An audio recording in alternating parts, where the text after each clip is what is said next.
Perfect. Okay, great. Perfect.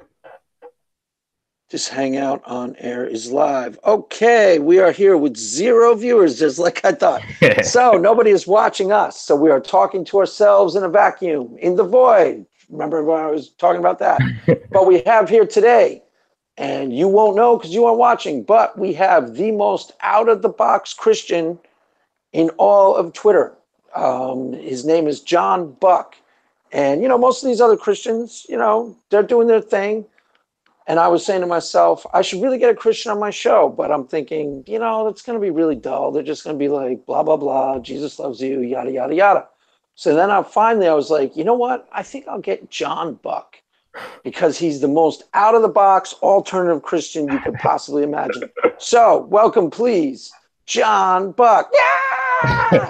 Thank you. Yeah, it's funny. Like you're even like using the label Christian for me, and it's something kind of foreign to me, just because I've never really been raised within that as something I identify as. I mean, it's okay. So just getting it out there, I was raised as a Messianic Jew, which it's basically like a Christian that just also does the traditions of Judaism as well. So it's like keeping the Sabbath and keeping the different feasts like Passover and Sukkot, and then also holding to Jesus Christ, or through his Jewish name. Right.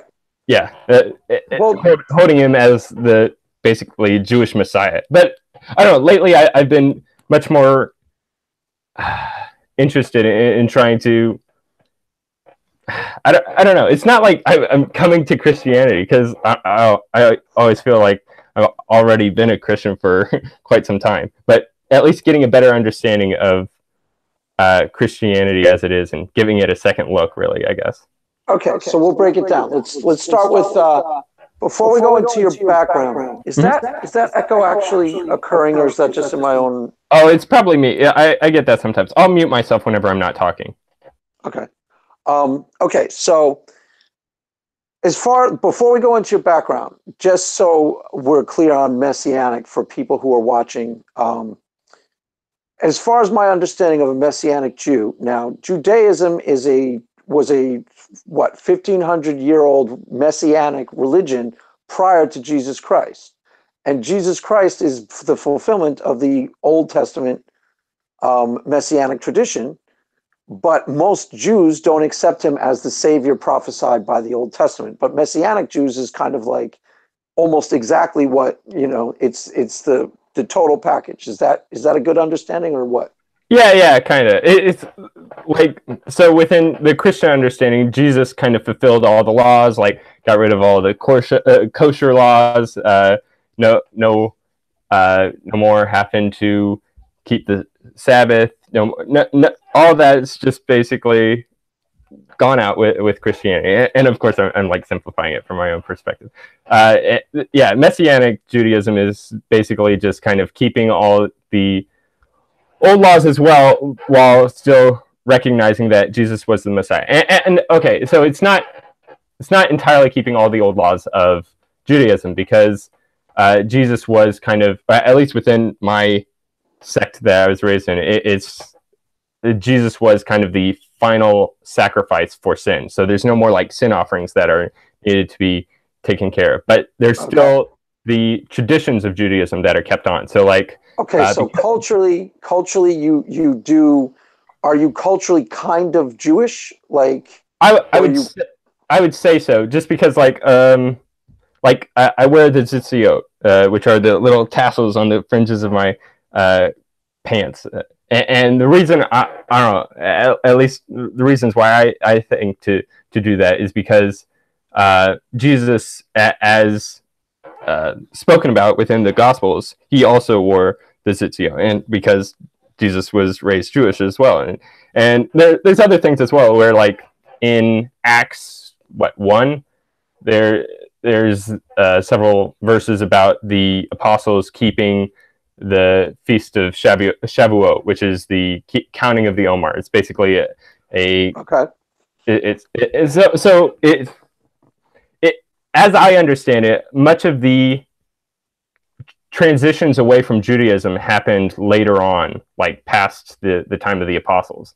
Of course, being influenced greatly from Paul, but also like the transition from the seventh day Sabbath over to first day Sabbath. That there's like notions of that within the New Testament, but I don't know. It seems like also a big part of, I guess, what the church later on.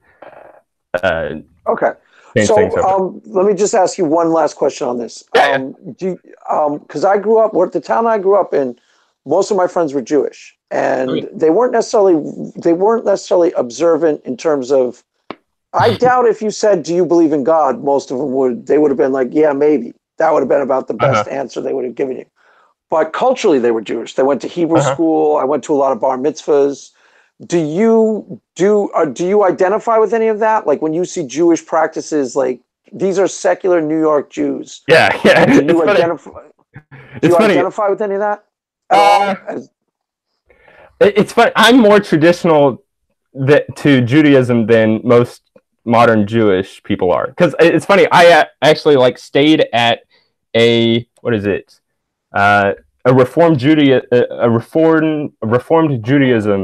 I guess follower, her house. I was like renting a room from her, and she like keeps essentially like she doesn't keep to the kosher laws or anything like that. It's kind of like a Christianized version of Judaism, while still retaining the Jewish identity. I don't know, it's kind of fascinating how that. Well, okay, so one last thing on this, because I was dating a girl. Actually, two last things. My wife is half Jewish, not by belief. We're Christian, but Jewish by her father's Jewish. Yeah. I was dating a girl in my 20s from my hometown who was Jewish, and she was not a believer in a sense that she didn't really believe in God, but she worked for the Forward, which is a Jewish newspaper in Manhattan, and she told me, I'm going to start really becoming Jewish. And I made fun of her, actually. I was like, that's ridiculous. And she got really mad at me. And she's like, why are you saying that? And I'm like, you don't even believe in God. And she's like, she meant it as a total cultural identity, not as, as a faith thing. It was, go ahead. That's the fascinating thing about Judaism is it's not just a, religion, and it's not just an ethnicity. It's kind of this cultural mesh between your ethnically Jewish as well as culturally Jewish as well as like religiously Jewish, and so since like I'm born in Missouri, so I'm not at all like ethnically Jewish, and I haven't been like raised in synagogue or anything like that, so I'm not culturally Jewish either. I guess I'm just kind of a, I don't know, ritually Jewish, and I don't know, that makes it sound like too much. So you're Christian by belief. You believe in God, and you believe that Jesus is God. Yeah. And then and then it's just the addition of keeping the Christian, the Judaic commandments that were there prior to that. I don't know. It seems more, I guess, holistic rather than a separation between this was all the old ways of doing things, and then after Jesus, these are all the new ways of doing things. Right. I'm sure. It's kind of a middle ground area, just to be within. So now, where'd you grow up? You grew up in Missouri, and what? A small town. Tell us about your past. Tell us your story. Yeah. So my parents, they're more, I guess, libertarianly minded. So I was homeschooled, and so being of that temperament, also like kind of away from more structuralized religion. So like going to church wasn't necessarily like a practice of us, but we over time, like we've come together with like other people that are, I guess, like this. I'm fascinated. It seems like Messianic Judaism is, or at least within the sect around in my area, it's kind of like the religion of choice for more anarcho-libertarian minded people, because it's so like they don't like power structures of typical religion, and they don't like being told what to do. So. Right. So let me try to get just a read on where they're coming from. Are they? How it sounds is it's kind of like not hippie-ish, but free spirit sort of. Kind of libertarian to me implies, it usually means right wing, but it also means not necessarily right wing so much as don't really want the government interfering in all sorts of different things, and it usually means anti-establishment. So the first thing I'm thinking, Midwest, it's some sort of offshoot of they were hippies somewhere. This is just a guess. I'm not. You can. That's good. They were hippies in like the late '60s, and like then they started getting religious, and but they were like, we don't want to be religious, but the organized religion, man, that's just not our thing. That's not our thing, bro. We want to be more pure, and they like kind of is that where they're going? That's where they come from. Entirely. That is absolutely right. That's probably most origin stories for probably Messianic Judaism. I'd imagine, at least of like the most of the people. Okay, so it was kind of weird, but my parents they were more into from hippie culture and then into more pagan culture as well, and then from pagan culture into Christianity, and then Christianity into Messianic Judaism. So hippies, were they in the '60s? Were they rock and rollers? Yeah. My parents are quite a bit older than I am, so they're part of the hippie generation. My dad, he was a commedia dell'arte. Commedia dell'arte, yeah. Yeah. He did that for a while, and and then from there, it very much is the anti-establishment religion. And so, like, what would be instead of like going to church on Sundays, for us, it's meeting up with fellow Messianic Jews in their houses, like every Shabbat, pretty much. Like usually 3 out of 4 Shabbats or something like that. That's about. It's like trying to herd cats, essentially. So like it's very tightly knit group where like you'll have 4 families, and then if you get any more, there's going to be dramas that divide up people, and it's always gets out of hand. It's almost like these things need to be structuralized. Yeah, well, there's definitely. I mean, you mentioned one thing about being kind of intrigued or attracted to the formalism of the Catholic Church. Yeah, and there's a reason why.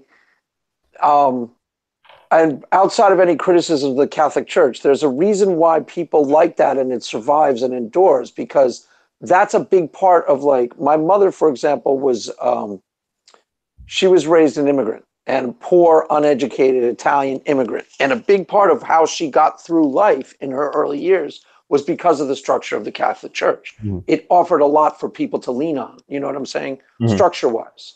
Yeah.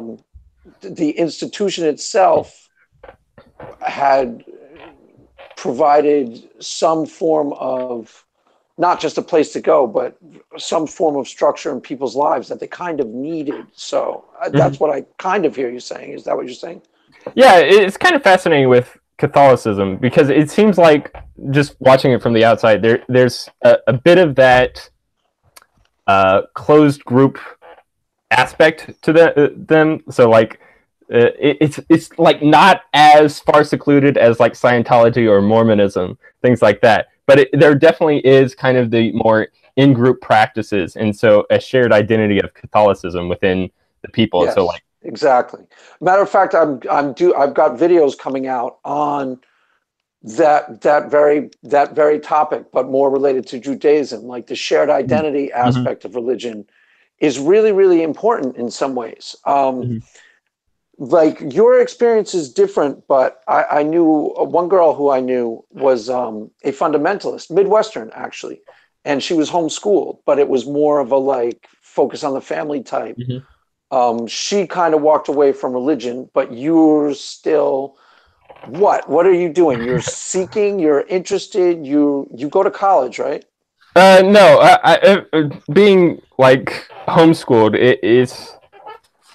I kind of went directly into the workforce essentially. So for the past 6 years, I'm 21. Yeah, so like right now I've got a couple of part-time jobs, and then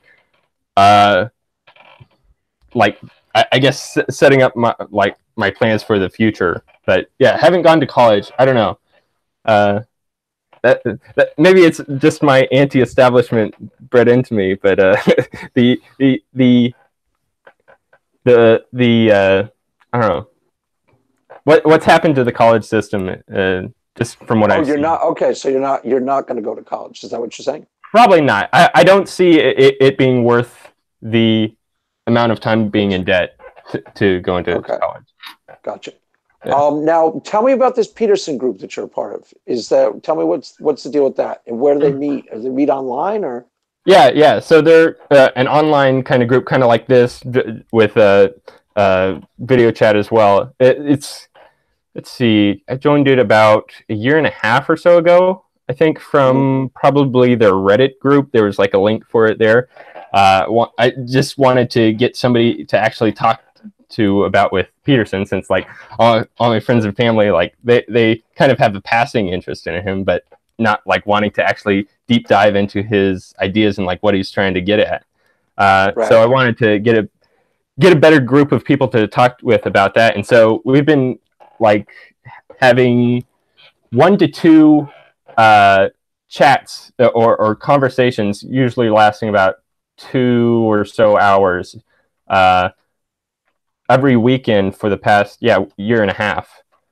Oh, cool. Are these online? Can these be watched? So what we do is kind of do the conversations just in private, and then after that we'll do like a third conversation that is just kind of going over the summary for what we talked about during the other 2, and those get posted online. They're on the Jordan B. Peterson community YouTube page. It might be hard to find it, but if you go to jordanbpeterson.community, the website, that kind of has the links to all the different things we have, like our Google Calendar, things like that, and it's open for anybody to participate. Cool. I actually might pop by. So tell me what are some of the consensuses, and first start with what's drawing you to Peterson, and what it's being talked about in these groups, and just what's your deal with Peterson? What's the interest? What do you see? So what first drew me to Peterson was he was kind of the first person I found being intellectually serious with just with religion in general. Because like I've been listening to a bit of Joe Rogan and things like that, and heard a couple of things from Sam Harris and his kind of dismissal of religion, and like having good arguments against why these things are kind of antiquated and things like that. And so I realized that if I was to kind of keep to my religious identity, or I had better have some sort of rational justification behind it. And so that's why I first turned to Peterson. But he's very different from like going to William Lane Craig in order to like prove God and the Bible right. It's not exactly like if you were to have a rational basis for your religion, he's not exactly the correct person you would end up turning to. But through I don't know, blind luck, that's what I got to first. And so his psychological reading of the Bible was like completely different from what everyone else is doing with reading the Bible. And so that's kind of what fascinated me. And then, so with the Peterson group, what we've been doing is, or what we did for quite a while, we ended up running out of his lectures on YouTube, like his psychology lectures, his maps of meaning lectures, where he was talking to his class. We would like each watch one of those lectures on our own, write up notes for it, and then discuss it amongst each of ourselves, or amongst all of us together, kind of going over our major points that we've gotten from it. And it's just been so great to be able to have people to talk to about it, and especially since like the people in the group are not all of the same ideological ilk at all. Because like I was saying, that there's a Mormon in the group, but he's like probably the smartest guy in the group, really. There's kind of a more libertarian atheist in the group as well, who's more involved with the tech community, and then myself too, who's, I don't know, kind of the middle ground of everywhere. I don't know if I've posted this yet, but one of the things I've been talking about in my videos, I have no idea what I've posted at this point and because I make a lot more than I can post in a week. So I'm not sure I'm pretty sure I haven't touched on this yet in anything that's been publicly available. But one of the things about Peterson that is clear to me when I was watching Sam Harris and the Jordan Peterson-Sam Harris debate is they agree on 85% of what they talk about, because Jordan Peterson he's a product of the educational system.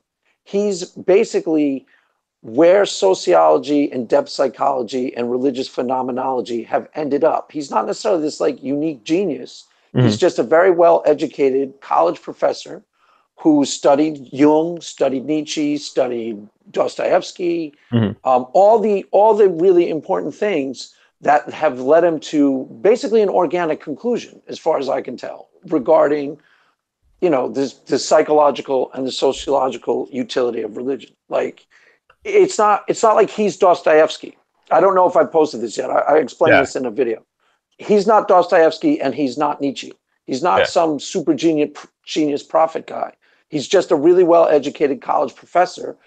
Sam Harris, he's a little better educated than Sam Harris, actually, because Sam Harris hasn't read the same books. He hasn't read Jung and Nietzsche, Dostoevsky, any of that stuff. And you say, do you see that? Yeah, right? Yeah, I can see that for sure. Like, Peterson isn't like bringing some sort of new thing to the table. He's kind of amalgamating many of the greatest thinkers like in history with Nietzsche, Jung, Dostoevsky, Kierkegaard, William James. I think that's probably the biggest divergence from Peterson and I guess the rest of academia, or I don't know, or at least within scientific thought, is his pragmatism, which I also find quite fascinating. Like William James' little book on pragmatism, it really was one of my introductions to philosophy, or is later a bit of my introduction to philosophy, and it's an entirely new way of thinking about things. But I don't know. Like Peterson's point also, like from Maps of Meaning, is that this way of thinking about the world is how the ancients thought about the world. Of course, without the same language that we have for thinking about what we think about. Like this is just what was intuitive to them, and now what he's doing. And I'm actually starting to go into a lot of this, which is kind of why you wanted to hook up. And I immediately understood when you started telling me. Let me tell you the other part, why I recognize this immediately. And I've told this story to atheists. Prior to me becoming a Christian, hallelujah, Jesus, I feel him in my heart, Christian, I was becoming really intellectually convinced that there was a God. And it was through the same books. Like Dostoevsky, I was reading a lot of Nietzsche. I was reading Jung. I was really interested in Jung. And I was the same stuff that Jordan Peterson is talking about. Joseph Campbell, The Power of Myth. William James, The Variety of Religious Experience. A little bit of Freud here and there. I didn't actually read Civilization and Its Discontents, but that's one of the books on the list. I just read it. It's pretty pessimistic, but it's fascinating. It's good though, right? I mean, I always meant to, because it always looked like a cool read, but I just never got around to it. Yeah, it's a great reading for like how what the implications are behind a pessimistic worldview of psychology. So like everything is boiled down to merely psychological, I don't know, I guess musings within the mind. Like everything can be kind of undercut into nihilism, essentially. It's really fascinating, though. That's where his he also had the concept of not self-destructive. What was the? I think that's where it came from. Like the death instinct. The death instinct. Yeah, that's Yeah. it. Okay. Yeah, that was fascinating because I hadn't read anything from Freud, and Peterson doesn't really go into Freud much. He does a little bit in a few of his lectures, but yeah, I had no like. It's so weird because when reading Freud, there's like a lot of it that's like really interesting, and then he gets into like the sexual reasonings behind it. And it's like, what? This doesn't even fit at all. It's almost like he's caused the civilization to kind of grow outside of his own like random musings about like what's causing what. And well, because what happened, and this is another thing that I bring up in some of my more recent tapes. Mm-hmm. It's really obvious in Jung because I read Jung a lot, and 80% of the stuff he writes is just out there nonsense, woo, garbage, completely idiotic. But they were pioneers. Mm-hmm. in an area that, so they took a lot of wild speculative leaps.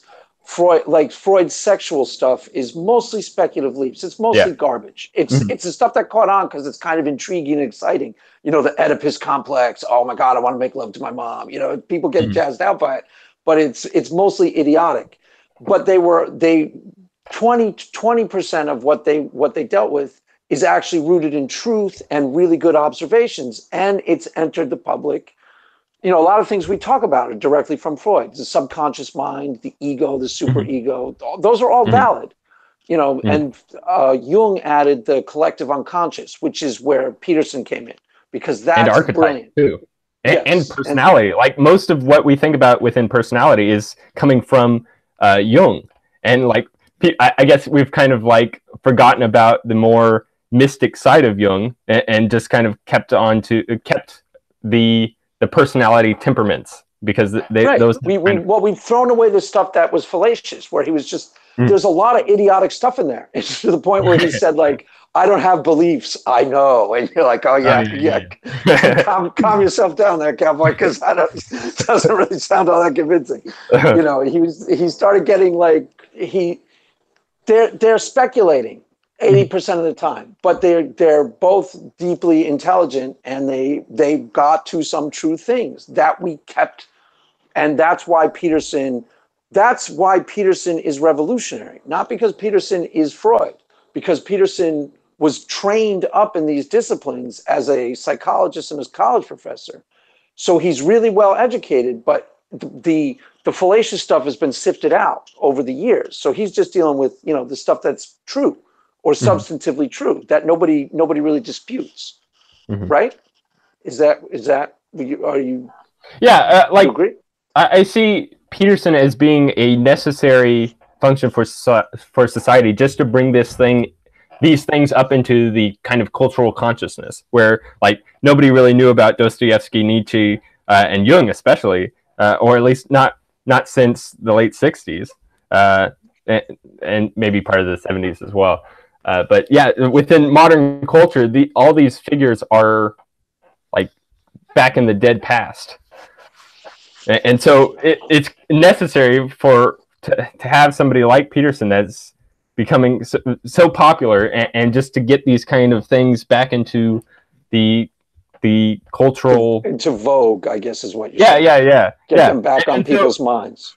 But it's not like Peterson is a new philosopher at all. He's just bringing these things back up and kind of packaging them into some sort of collected state. So right. Well, that's what I said. It's kind of like it's an idea whose time has come, and what it is it's marrying different disciplines at about the same time that, you know, it ties into the apologetic stuff because it has really powerful implications for Christian apologetics in particular. And that's the part where I started latching onto it, because I started listening to Jordan Peterson's. I started trying to be a Christian apologist about 2 years ago. And then I noticed Jordan Peterson's videos, and I was like, hey, wait, this is really cool. And I started trying to show them to atheists, because I was like, you guys got to check this out, because, you know, you guys are always talking about show me evidence, deal with something, give me something of academic substance, of real, like, you know, real meat on the bone that's intellectual, that's not woo, or it's not, you know, I feel Jesus in my heart, and here it was. And I kept trying to show it to these guys, and I noticed if you read the comment sections of Jordan Peterson's Bible tapes, you will see with your own eyes. You'll see, I used to be an atheist, but because science and rational thinking had convinced me that, of a different path, and now you have brought me kind of full circle or something like that. Yeah, you know what I'm saying? Yeah. I think that's kind of. I think that's probably like where you and I are probably most interested, because it seems like what's happening is Peterson has brought religion back into the cultural acceptance in a weird sort of way, and what it's doing is it's giving people a large enough reason to go back to the faith that they were already raised within. But it's not, and since most atheists were already like brought up into something that was like they were in some sort of faith, then they kind of, by college, they just dismissed all of it, and then later, because of Peterson, they're kind of coming back to it. But it's different, because with standard like Christianity or whatever religion it is, these are still the things from the past. So it's not like reading in the new information that's brought up by people like Haidt and Peterson and Dostoevsky and Nietzsche, especially. Like, what new religion has come up really taking into account the psychological death of God?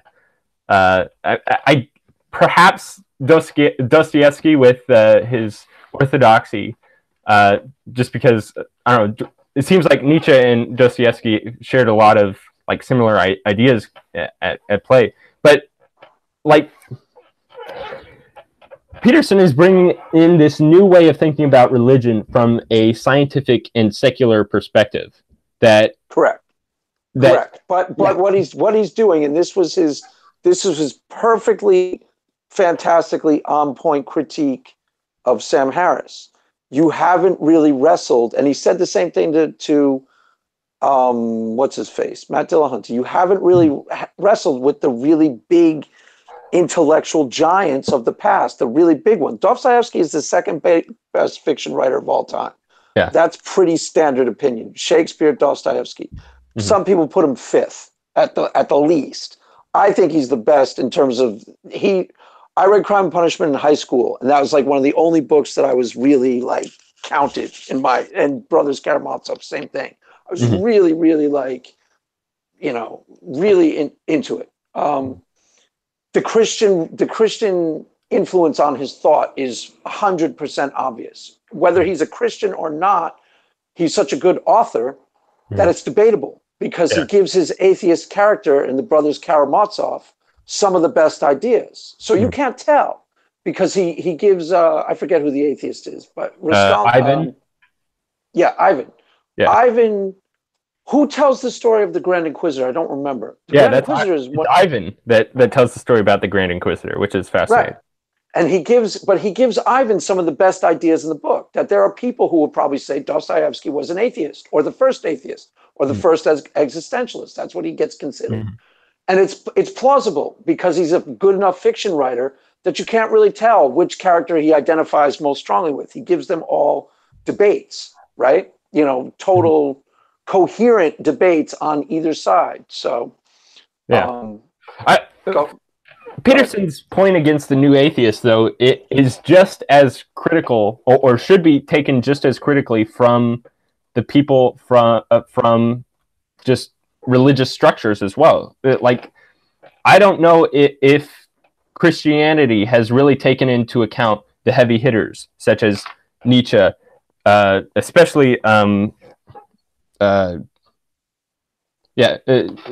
Nietzsche, Freud, as well as evolutionary biology that we've been seeing. Like, Darwin is probably the most significant change to the way we think about things, that like we're still trying to get over, or we're still trying to make sense of it. Right. Yes. Yeah. Because it was and that's not just for the religious people. It's for the people that consider that they know truth. So, like, you think you have a firm understanding of what truth is, but Darwin's shown us that what we know, it could very well just be evolved out of fitness. Like, it might be that truth is a concept that cannot be attained within the evolutionary system that we're within, that we're always caught within. That's at least, it seems to be Nietzsche's primary point, that both the secularist atheists as well as the fundamentalist Christians are completely unwilling to actually take into account. Understandably, for sure.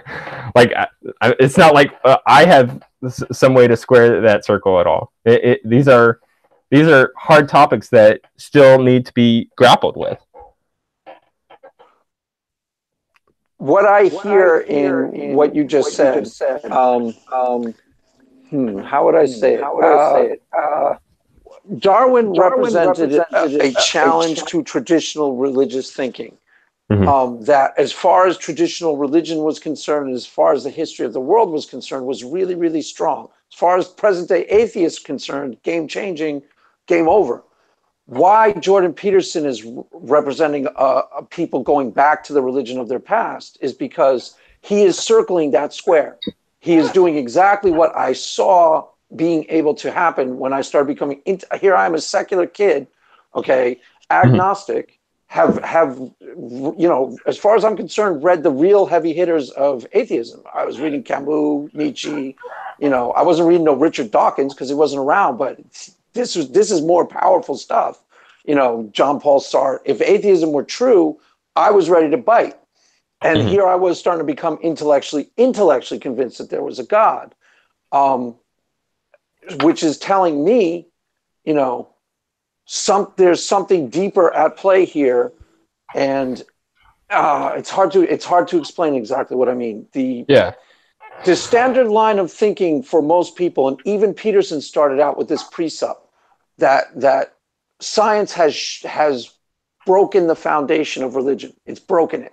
Religion no longer works. It doesn't make sense. And then he started to really study religion in the phenomenology in a complex way. And he started to come to a different conclusion, but it's rooted in the truth. Is that fair to say? Does that make sense what I just said? I don't know if that made sense. Did it make sense? No, you can say no. I don't know if that made sense at all. I know what I mean, but I'm not sure if I explained it. Yeah, I guess what I'm like thinking of right now is like most of our religions that we have currently today are built upon the backs of some sort of philosopher in the past. So like within Catholicism, that's heavily, Thomism as well as Aristotle. Those are kind of the two kind of foundational people that have brought about, that lay as the foundation for Catholicism. Within Christian, what is the opposing force of Catholicism? The American Protestants. Yes, sorry. Right. The Protestants, they have Martin Luther as kind of their I don't know, first person as like the undergirding foundation for what Protestantism is. Okay. What we haven't had yet is some sort of new religion that has taken into account Darwin, like holding Darwin, or at least like some of the ideas behind within Darwin, or like even before Darwin was there was the idea of evolution. It was just the idea of like gradual evolution towards, I don't know, higher beings. But with Darwin, it was the introduction of the idea that it was evolution through arbitrariness. Like if the world is a little bit cooler in this area, the species is going to be a little bit more adaptive to that cooler area, and then from there things go out of hand. And so like I guess that's my primary like square that I'm trying to circle is how to think about religion within a Darwinian framework that we exist. That's what Peterson's doing. Yeah. That's exactly what I tried to say in my convoluted way. Okay. Darwin represented For traditional religious people, Darwin represented a game change. Now, for me, being born in secular America, I didn't necessarily care. I wasn't born to believe that, if evolution is true, this Bible can't be true. Yeah. If you're not born to believe it, there's no reason why that makes any sense as a sort of, those two contradict each other. You're like, wow, explaining which part of the Bible says, evolution can't be true, or this is all null and void. It just doesn't make any sense to you. You're like, okay, so those two aren't necessarily contradictory. And what Peterson is showing is what I started to know, and Peterson is demonstrating by coming about it the other way as the scientist. He started with this precept: evolution is true, Darwin is correct. Science is founded on truth. That's where he began. And he's starting to go, hey, wait a minute, there's truth in the Bible. Hey, wait a minute, there's truth in the Bible. Hey, wait a minute, there's a lot of truth in the Bible. Then he started to examine the Bible from the other side of the equation. That's why it's game changing for a lot of people. Yeah, definitely. That's how I see it. How do the people in your group see it, and how does Paul VanderKlay see it? What's the group saying? What's the group think? I don't know. It like, there's no like any set like conclusions being made by our group at all. It's really just a platform for us to actually think about these types of things out loud, and to get some sort of somebody else there as a mirror to like speak these ideas to, and try to like make sense out of them. So why do you think they're there, and what's Paul VanderKlay? He's a preacher, right? Yeah. So he's in some sense he's a traditional believer, and he also what? Yeah. So yeah, he's a pastor from First Reformed Ministry. It's which I guess is kind of taking after John Calvin. I don't know much about like Christian different divisions and sects, things like that. Yeah, that have come up. But VanderKlay. It seems like he's trying to go further than Peterson. So Peterson has only these 6 people as his primary thinkers that he's working with. Nietzsche, Jung, Freud, Dostoevsky, and Tolstoy. Whereas Paul VanderKlay, he's learning a lot from Peterson, as well as bringing in all of the religious figures, especially within modern Christianity, which I find especially helpful, because these are also people that have been trying to deal with the things brought forward by modern science, and also our tools for examining the Bible are much greater than they were prior to this. Because within Martin Luther's days, all you had was the Latin translation, and then translating that into English or German, that gives everybody the chance to just read that same Latin translation. And people just kind of intuitively take it to mean what it definitely says right there. But with VanderKlay, he's bringing in people like N.T. Wright, who is kind of a Christian historian, bringing in the literalness behind the resurrection of Jesus, like bringing up cases for why the resurrection of Jesus is literally true rather than metaphorically true within Peterson's way of thinking. And right. VanderKlay also is bringing in, I'm currently reading a book from John Walton, who's a biblical scholar in Hebrew, and it's his reading of Genesis, but not within the Hebraic way of thinking about things. It wasn't as materialistic as modern conceptualization of what it means to make something. So in the beginning, God created heaven and earth. That gives us an idea of okay, God snapped his fingers and heaven and earth are made. Whereas within more ancient Hebrew thinking, God making something is God ascribing some sort of function towards that which was currently functionless. It's right. God imparting meaning upon the physical world, And it's not to say that God didn't create the physical world, but it's within in reading the story within the ancient modern conceptual or the ancient Hebrew conceptualization, it's very different from our own ways of thinking about, like, just when we intuitively read God created the heavens and the earth, that's giving us like what we're thinking about, God making the heaven and the earth. And then we get young earth creationists. God created the entire world in 7 days, where all the animals and all that, because it's right there in the Bible. We're reading it, and that's what it says. But we're reading it from our own cognitive perception bubble that is very different from the way people thought about things and wrote about things in the past. This is one of the things that I've always kind of held in the back of my mind, and it's why I don't bother with Bible contradictions or anything like that, because I've always assumed. Now, let's say I become rich one day. I become a billionaire. I would have a team of researchers discussing the original Hebrew. And I'm just saying, like, if I had the resources, a team of researchers discussing the original Hebrew, debating the possible different interpretations and the flaws in interpretations. And then I would see the back from the original source. And I'm pretty sure I would be able to tell for myself, aha, now I get it. You know what I'm saying? That it makes a lot more sense than we know, but we're dealing with it 2,000 years after the fact. And even scholars who are good,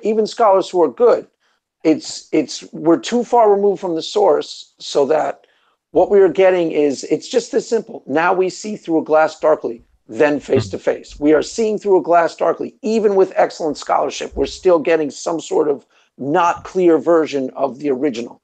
And all the contradictions that we like debate over now, irrelevant, because we're just not, we're not perceiving it clear enough. And we won't, because we're on this planet. You know, now we see through glass darkly, then face to face.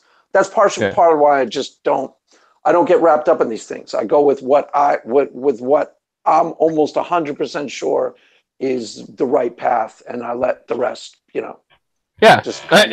that's kind of like what religion functions as. It is a place for people to just take things upon, like, taking things on authority, essentially. Like, if you trust your pastor, who has a lot more knowledge of Hebrew, Greek, and Latin, you can take his word for why what interpretation is a better reading of what verse or passage that you're having problems with. Right, but that's also where a lot of these fundamentalists, that's where you have the problem with the atheists today, who were raised with they found out somewhere along the way, and I totally empathize with them, that they couldn't trust what they were raised in, because that was shattering to them. They were like, I can't believe it. You guys told me X and it's not true. And they weren't, see, I had my own experience of, I was taught X and it wasn't true, but I was also raised in a tradition of not cynicism, but the value of secular, what it puts inside of you is I don't know, it's hard to explain. I was raised to kind of already be pre-skeptical about almost anything. It's not like I would have a shattering of faith if you said, like, the institution has flaws in it. I'd be like, oh, gee, okay, shocker. The institution's corrupt. I can't believe it. Wow. You're saying these governors didn't have a firm understanding of how the universe worked? Wow. Yeah, exactly. Shocker. Like, I came to the table from a totally different perspective, and I was not awestruck, but kind of awestruck to find that there was any truth in it at all. And then I was like, hey, wait a minute. And that's exactly where Peterson came from. And that's exactly why it makes sense to a lot of people who were raised secular or walked away from religion because they were completely, because they learned science. Science is presented to people as this will shatter your faith. It doesn't have to. Oh, yeah? No, not really. Or you could just accept it as a matter of fact and move on, and Christians are as much to blame for that, if X is true, then this can't be true dichotomy. That's false. definitely. They're as much to blame because they put too heavy a dog in the fight. You know, and atheists say it best. It's just the hill you want to die on. If you die on the hill, you die on the hill. If that's, you know, there's no way around it. You know what I'm saying? Like if science says X and you say, no, science can't say X, or my whole faith is shattered. Well, guess what? Your whole faith may be shattered if that's what you're basing it on. Come on. It's, you know, it's supposed to be based on lived experience, something real that's not going to be shattered by the newest discovery. I don't know if that made sense either. So go ahead. No. Man, there's a point I was wanting to make. Okay. Let's see. Oh, okay. Yeah. So this is something that I've started to notice as like how Christians or really anybody, people aren't capable of reaching a conclusion unless it's something that can already fit within their understanding of things. So if modern science and like theories about evolution are incompatible with the way that you think about like the creation myth within Genesis, then it's much easier for you to just reject all that, because like who honestly needs to have an understanding of evolutionary theory within, like, how does that structure their life in comparison to their family structures and their social structures and all of this?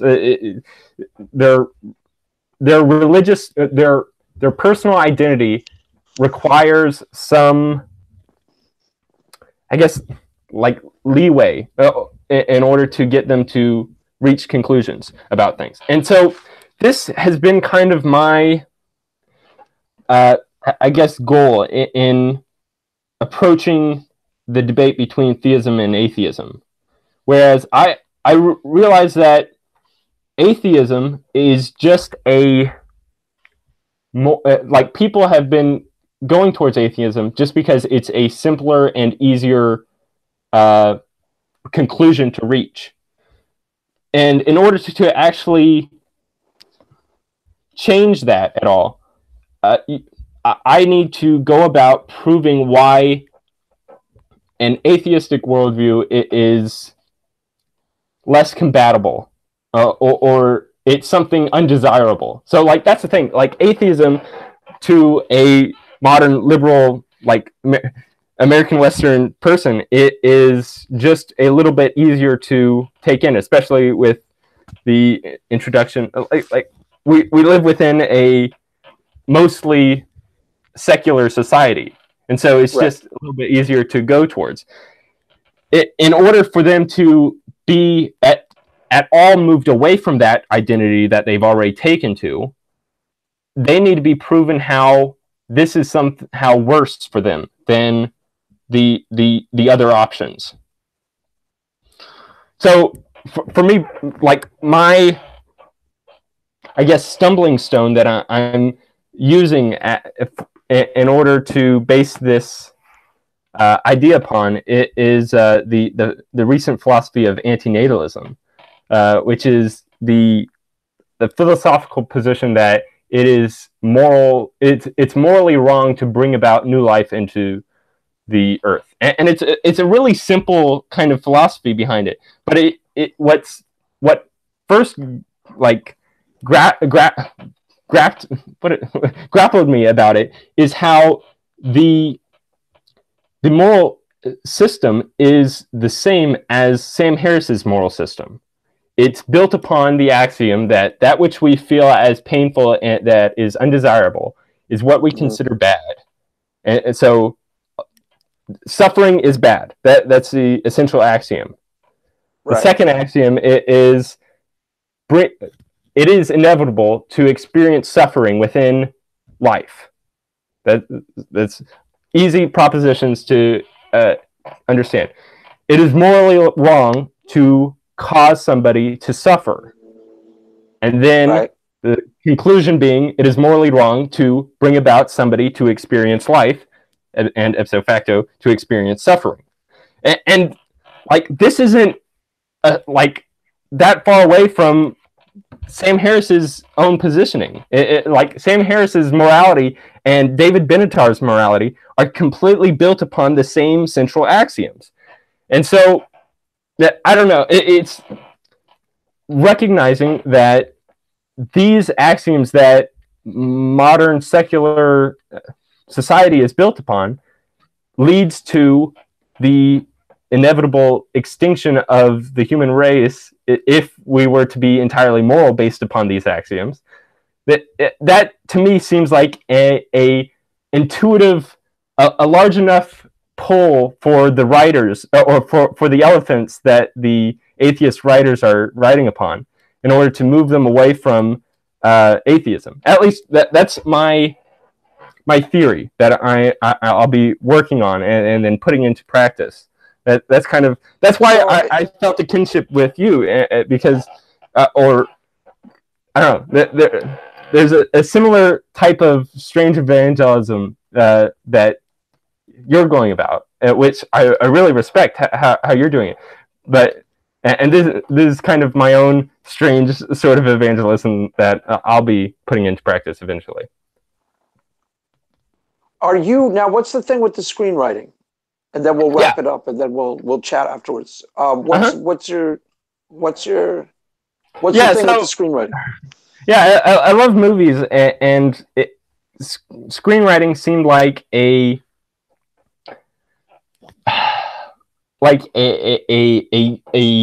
career worth striving for myself. Like, even if I wasn't ever paid for it, this is something that I would want to do. Like, as long as like what I've written could be seen by people in a movie theater, or even like on a TV screen or something like that.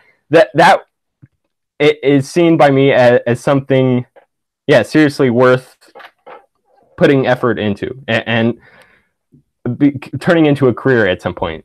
And so what I've been doing for the last 2 or 3 years, I've just been kind of like writing these different types of things that I've been thinking about, and getting it's really just kind of a method of getting better understanding for what I'm the thoughts that I already have. Like I wrote this one script, and then it wasn't until like I finished the script and then started like editing it that I realized like, oh, this is just what I wish I was like. This is me writing down like what I wish I could be, and like what I would like. This is my ideal person, just within the hero of the script, and it's like getting a better understanding for like my own personal philosophy. So like right now I'm writing a script based upon the question of antinatalism, and also the question of what Nietzsche brought to the table, and the question about like what the prior ways of thinking about things with like Aristotle and of course from the like modern understanding of how we know things as being true, and like all these different, I guess, like personalities within like the ways I'm thinking about things. And it's strange because it's not like I identify with any singular one of these characters. I'm writing a dialogue between each of my different frameworks for understanding my existence in general, and trying to come to some sort of conclusion about anything from it. That's the hard part. What movies were you most influenced by? Well, I guess originally it was like comic book movies, and then kind of out from there it started like the Dark Knight type, the ones that are more cerebral. Definitely. Like Christopher Nolan is probably my favorite director currently. I don't know, Damien Chazelle. I don't know. He's only done a few movies, so I can't be. Who's he? I don't know him. He directed La La Land and oh, okay, I saw that. The one about the jazz drummer, but yeah. So yeah, Christopher Nolan. I don't know. There's a lot. I don't watch enough movies really, because like a lot of the time I'm just spending time writing or speaking with people in conversations like these. So you never watched Taxi Driver when you were on Paul's show. You saw First Reform, but you don't know Paul Schrader then, right? No, I've seen Taxi Driver. I saw it a while back, and I don't know. It's so weird because like First Reformed, I guess I can see kind of the similarities within it, with the kind of like pessimism bias of the main character, and yeah. Well, First Reformed wasn't all that great. Taxi Driver is probably one of the 5 best American movies ever made, and that's as much about the screenplay as Scorsese. It's both of them together with De Niro. That trio. But Paul Schrader's screenplay is brilliant. I mean, there's really cool lines in that. The whole opening sequence where he's like, all the animals come out at night, junkies, fairies, skunk buggers, sick, venial. That part is fantastic. I mean, there's so many cool lines, and the character, it makes more sense in the character of the burnt out veteran who's driving in a taxi and who goes crazy. And it was kind of an archetype, you know, we're talking about archetypes. It was an American archetype at the time, and there's New York City in the 70s. So it made a lot more sense. The main character is his, like, he's a dark character that kind of like hates everything, but he's still kind of like the hero. Totally. He gives him this sort of moral, righteous. You're talking about Travis now, right? Travis Bickle. In Taxi Driver. He gives him a kind of moral, righteous streak. Like, I forget the gist of it, but he's trying to save the prostitute, the child prostitute. He's not just a psychopath, but what's brilliant about the screenplay is he embodies how this guy is just so completely out of touch. He's so alienated from reality that he doesn't even understand. Like, he takes the Sybil Shepherd character to a porn movie for their date, and he has no idea that it's like not. She's like, "What are you doing?" He's like, "What? It's supposed to be a good movie." It's brilliant. It's like it puts you inside his completely inside his alienation. And it's like it's a masterpiece. It's a fantastic. It's seriously one of the best American movies. But First Reformed is kind of a junk version. It has some of the similar. I mean, it's really not very good. I couldn't even get through it, to tell you the truth. I didn't really like it at all. Yeah, I didn't really like it that much either. But I had watched it because of Paul VanderKlay bringing it up, and I guess the preacher in the movie is part of the same sect as Paul VanderKlay, and like Paul Schrader is he. Paul Schrader's a Calvinist, I think.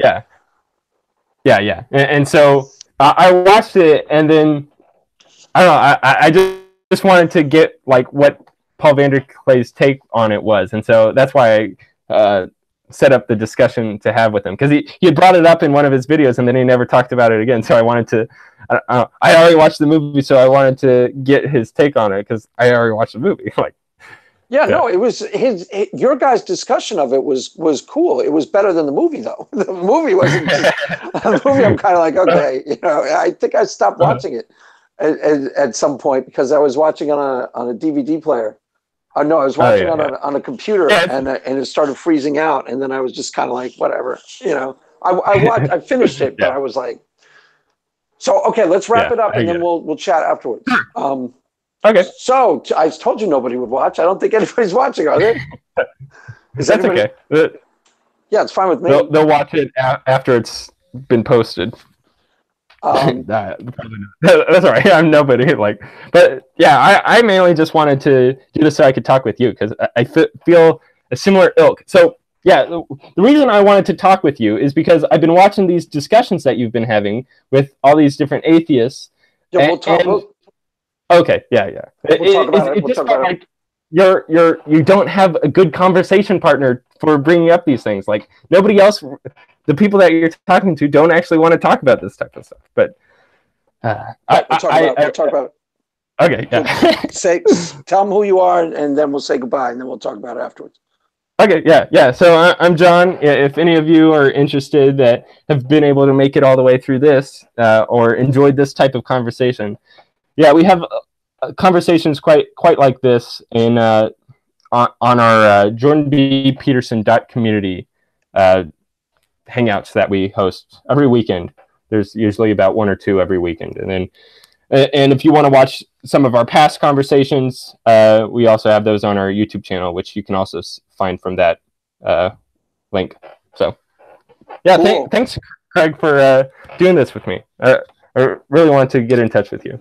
Yeah, man. Well, we're gonna talk afterwards, and then, you know, I'm gonna investigate the Jordan Peterson group, and maybe we could have Paul on, and we can interview him together, or maybe we'll have some of the people from your group on, and we'll see how that goes.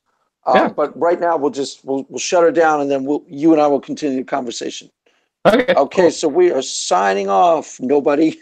We're signing off. You lose. Goodbye.